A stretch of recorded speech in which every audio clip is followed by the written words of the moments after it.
Dave Anderson here with the Fisherman magazine. It's February 27th. These are your headlines. We are in a time of transition in New England with plenty of safe ice to the north and rapidly melting ice down here along the coast. Lots of good fishing to talk about, including some open water options. Stay tuned for all that and more on this week's New England Fishing Forecast.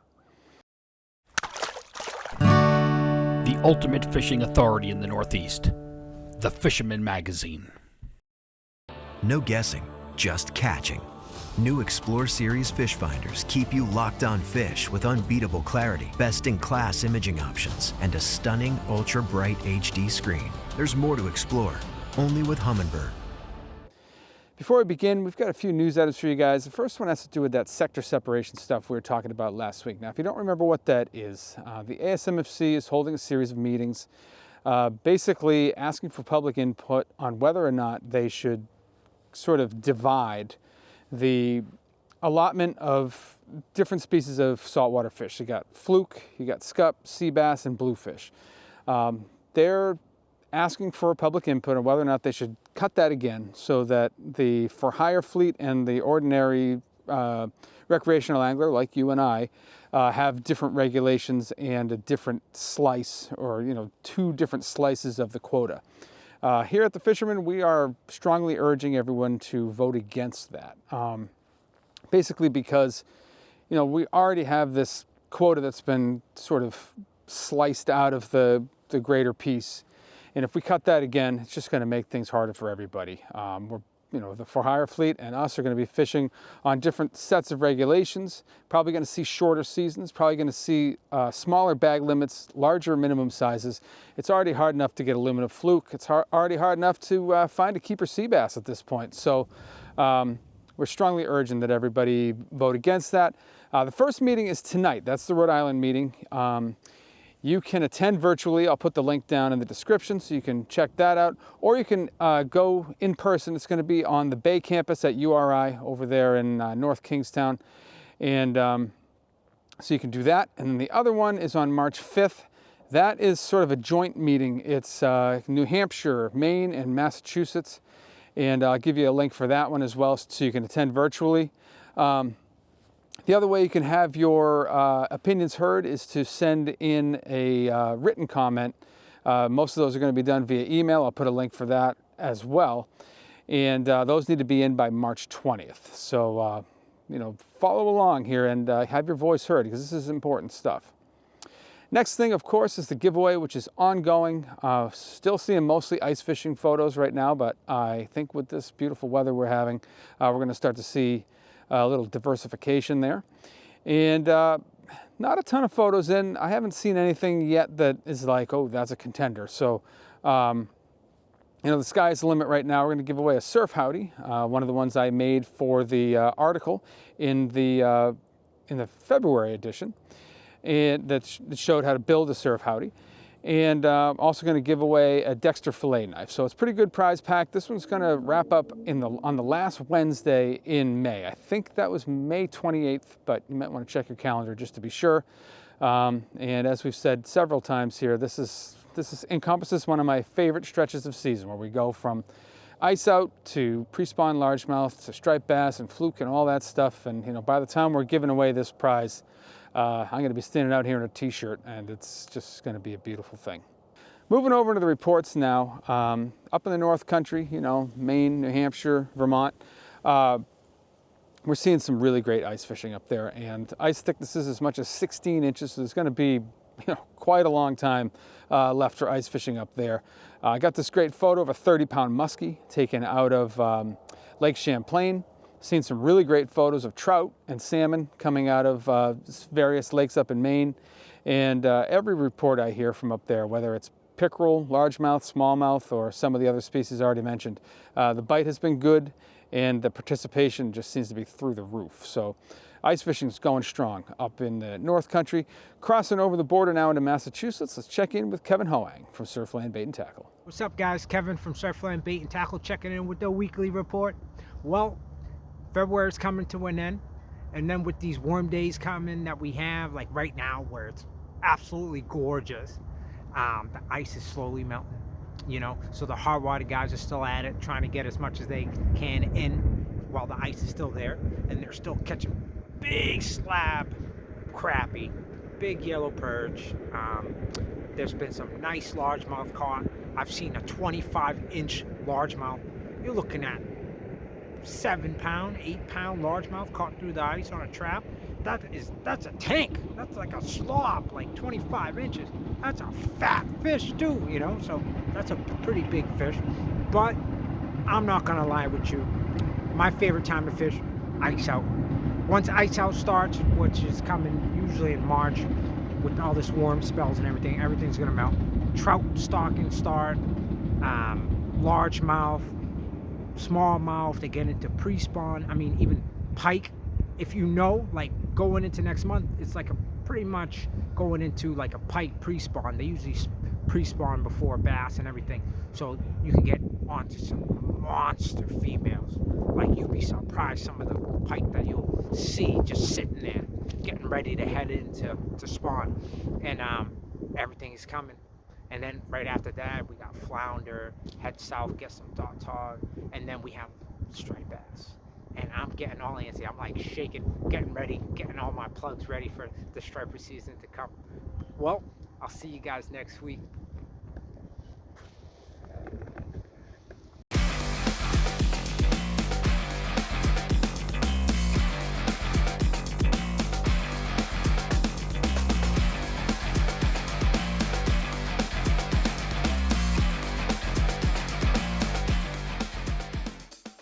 Now we're going to drop down into Boston. We're going to check in with Danny Parma from Fish Bucket Sport Fishing. Thanks, Dave. Dan checking in with this week's report.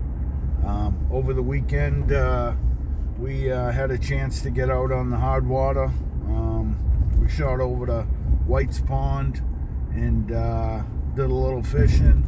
Fishing was slow, but you know, it's winter time, and you know, it's just good to get out there.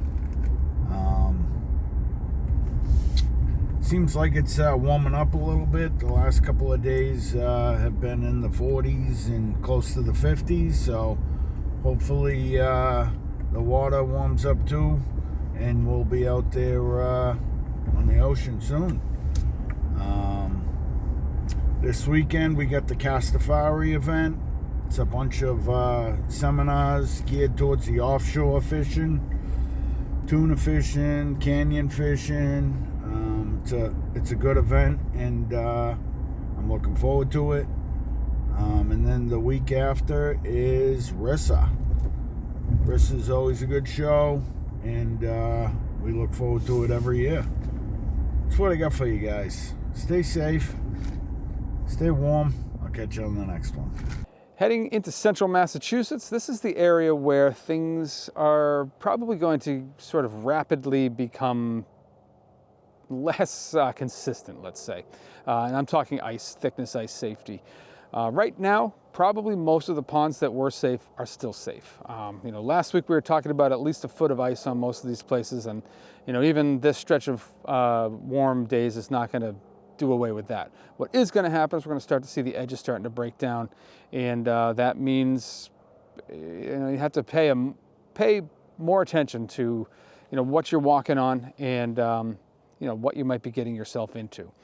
Inconsistent ice thickness is going to become a big thing, and you're going to start to see guys doing some crazy stuff to get on the ice, like laying a ladder out onto the ice, or throwing a bunch of boards down to cross over that trough of open water. I am not advocating for that. I don't think it's a great idea, but guys do it. And if you're going to go to those lengths to get on the ice, just know that you're putting yourself into a tenuous situation. But for now, and probably going into the weekend, there's mostly safe ice in central and western Mass, and the reports have been going along just fine. A lot of nice largemouth, a lot of big pickerel. Checked in with Dan Southwick. He had a really nice pike from western Mass this week. That thing's a brute.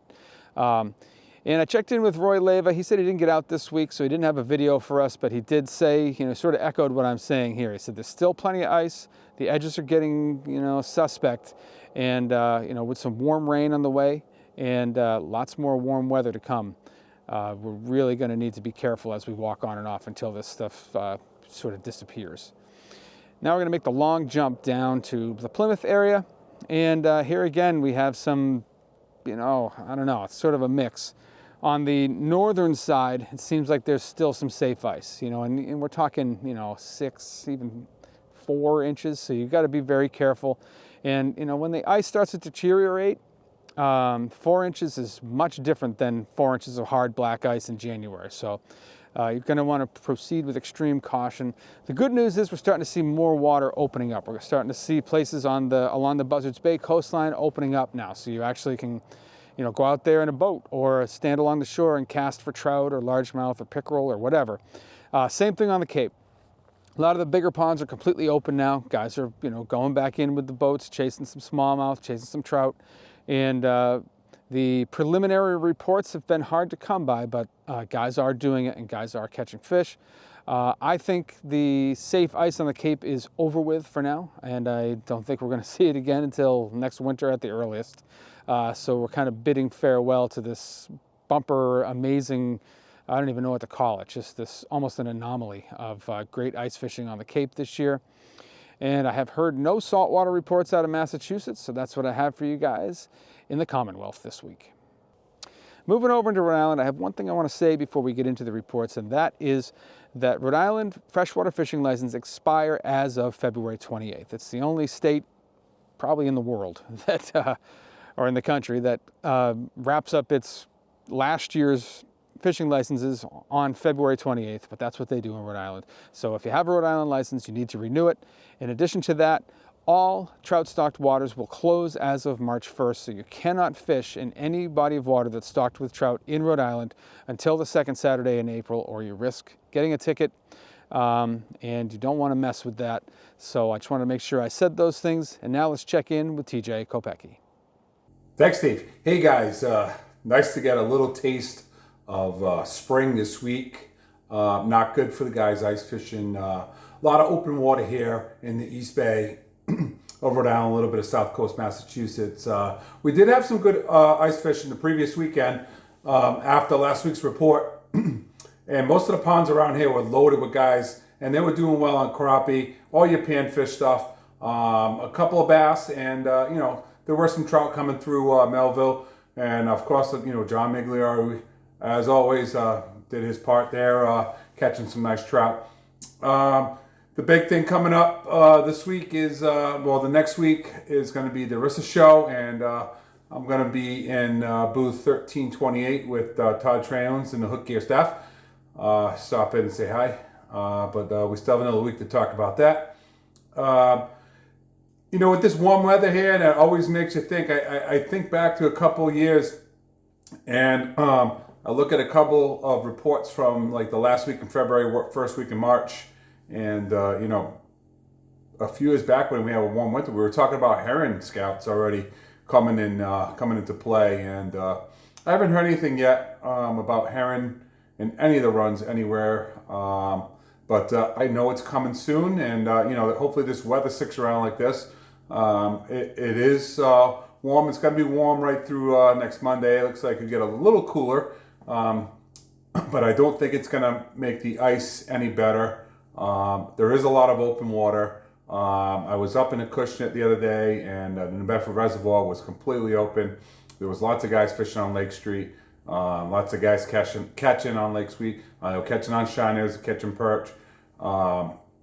Milford Pond here in Swansea. Another pond that was packed on the previous Saturday and Sunday, and lots of guys were using shiners. I saw guys using night crawlers, and I saw guys just jigging through the ice with small, you know, trout magnets and stuff like that, and they were all producing panfish. So moving into this week, I think that the ice isn't gonna be safe, and we can start open water fishing now. I mean, I'd like to get some good reports of some people catching fish in the open water. So from the East Bay, that's what we got this week, and we'll talk to you next week. Tight lines, guys.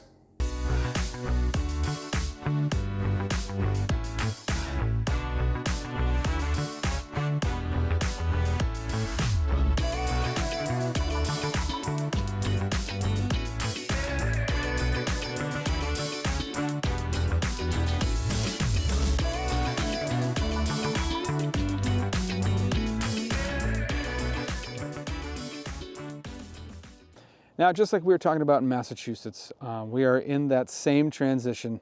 And, you know, places close to the ocean are as open as this is. You know, I don't know if you can see it way down the way. There's still ice down there, but nobody's walking on that.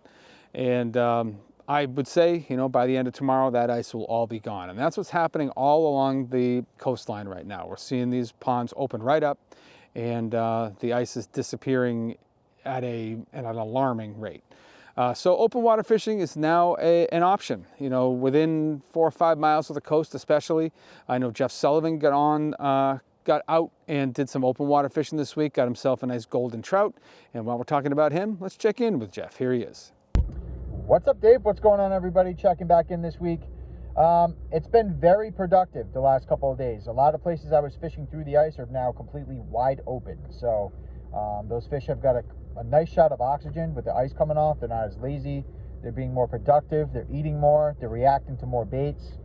They're moving around. We got a nice shot of Sebagos today, nice rainbows, some golden trout. They are very active. They're trying to eat. They're definitely warming up in that nice sun we've been getting the last couple of days. So I think we're getting one more little cold shot this weekend, and then next week looks warm again. So hopefully it's early signs of spring, Dave. Fingers crossed. And then, you know, I'll start my perch season once trout closes, and then into largemouth. So it's been a pretty smooth transition here. The trout are pretty much eating the spoons, the underspins, the micro jigs, soft plastics, you know, your usual status quo stuff you would throw for trout. They're really not that picky right now. So at least where I'm at. So as far as the season goes for trout, it's going to close in the next couple days. So make sure you get out there and take advantage of it while you can. Weather's great. So all right, I'll check back in with you guys next week. Later. In the famed waters of Panama awaits a fishing experience like no other. Tropic Star Lodge welcomes anglers to get in on world-famous fishing action. Plan your perfect trip today. Tropic Star Lodge, the ultimate in fishing adventures for more than 60 years. I have not heard about any head boats heading offshore. You know, it's been kind of an up and down week as far as the seas go, so I don't think a lot of guys are getting out. I do think that there's a possibility that some of these boats will get out this weekend. So keep an eye on their social media. I'll do the same, and you know, maybe we'll have a more interesting report for the codfish grounds next week. We'll have to check in. The only other thing I'm hearing about is a few guys starting to poke around the salt ponds again for striped bass. Have not heard of anybody actually hooking a fish, but the ice has cleared, and you know, guys are getting out there again and you know, trying to be the first one to catch a striped bass after the ice has disappeared. And outside of that, you know, you might have a little bit of safe ice way up in the northwest corner of Rhode Island, but that's about it. And that's what I have for you guys in Rhode Island this week. Crossing over into Connecticut, this seems to be the place where I feel like the strongest contingent of hardcore ice fishermen are centered. And I think they're shedding a collective tear right now, as this warm weather is definitely going to take its toll on at least the ice fishing opportunities on the bottom, the southern half of Connecticut. I know the coves have been safe. They've had, you know, 10, 12 inches. We're going to get some rain here. Looks like a decent amount of rain, which might, you know, cause a little river fluctuation, which again might cause someone to need to build a little bridge to get out onto the ice. But, you know, I was hearing about 10, 12 inches of ice on the coves as recently as this weekend. So, you know, probably still an opportunity there, and probably many more opportunities as you go further north and further west.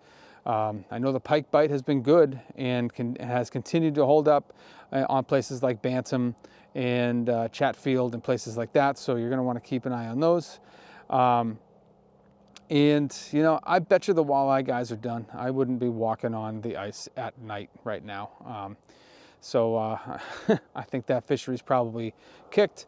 Now we'll check in with Captain Mike Roy from Real Cast Charters.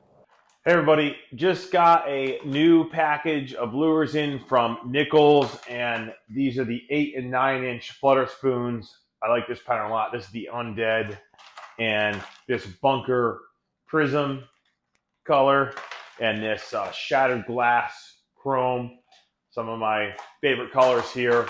But these spoons work really good When the stripers are feeding on big bait, like if there's adult bunker on the reefs, the spoons are real effective. They get their name from their fluttering action. So as that spoon sinks on a slack line, it really has this great fluttering action, resembles a wounded large bait fish. So really effective, especially early season, May, June. Speaking of that, we're booking trips now. Last May, we had great action on the reefs. We'll start April 8th fishing in the rivers and estuaries for holdover schoolie stripers. Usually in April, that water temperature hits 50 degrees and those fish get active. So it's a fun way to start the season. If you're interested, reach out and book your trip now. I'll be at some of the fishing shows coming up. The next show is going to be 2 weeks from now, and that's the Rhode Island fishing show in Providence. Now we'll stop in Westbrook, check in at Black Hall Outfitters with Matt Stone. What's up, everyone? Matt from Black Hall Outfitters in Westbrook here with this week's fishing report. Definitely some late ice opportunities right now, but certainly be careful of the ice that you choose to head out on. It does look like we're in a bit of a warm-up period here as we head into the early weeks of March. I'm not complaining. I'm ready for some open water. I'm ready for some casting.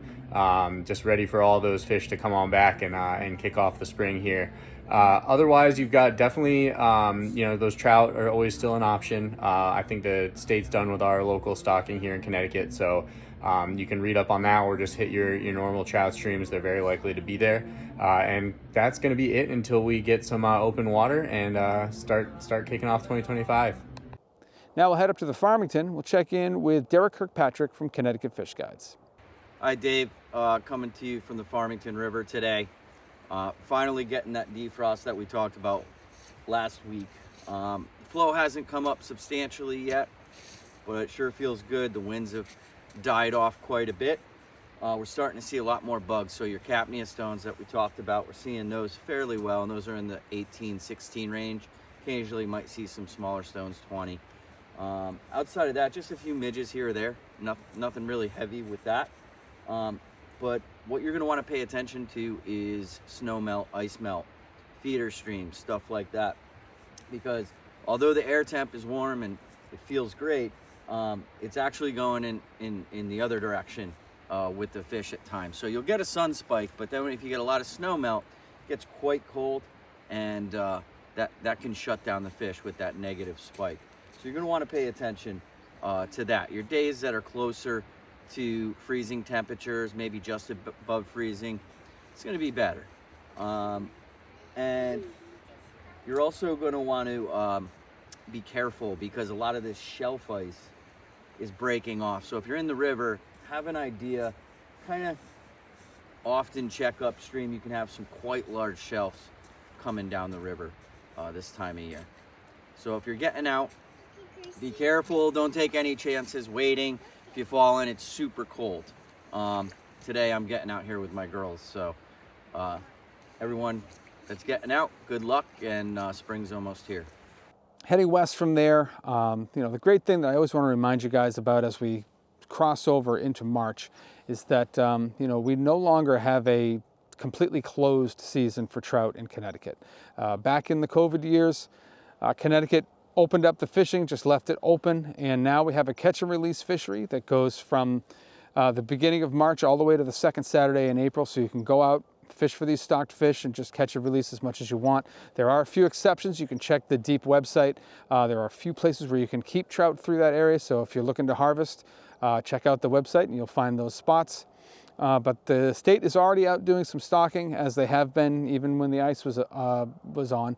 And so there's lots of options right now where you can go out and catch yourself some trout. And then getting out further west, Housatonic is finally sort of clearing of all this ice and debris coming down. And for a little bit more on that and some of the other things happening in the western part of the state, here's Max Finch from Fisherman's World.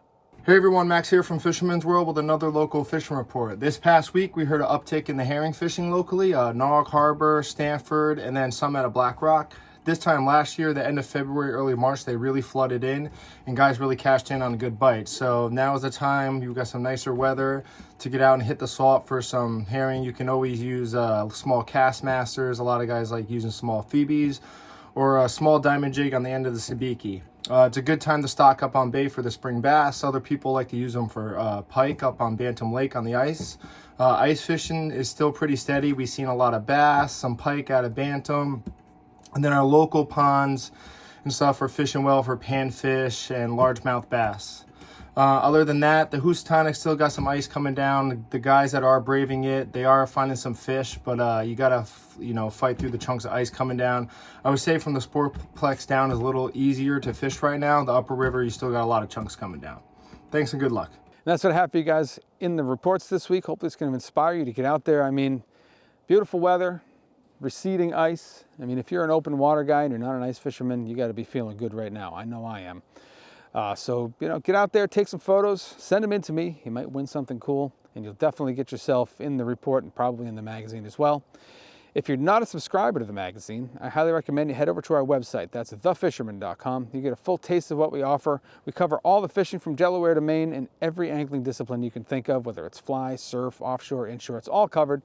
It's $31.95 for the year. And if you come to a show, you can sign up at the show and get yourself a free pair of pliers for that. It's a $30 value for the pliers, which is a pretty darn good deal. But if you go to the website and you're still not interested, at the very least, give us a like and subscribe here on YouTube and hit that little bell thing right there so you get a notification every time we post something new. I appreciate you guys for watching, and we'll see you next week.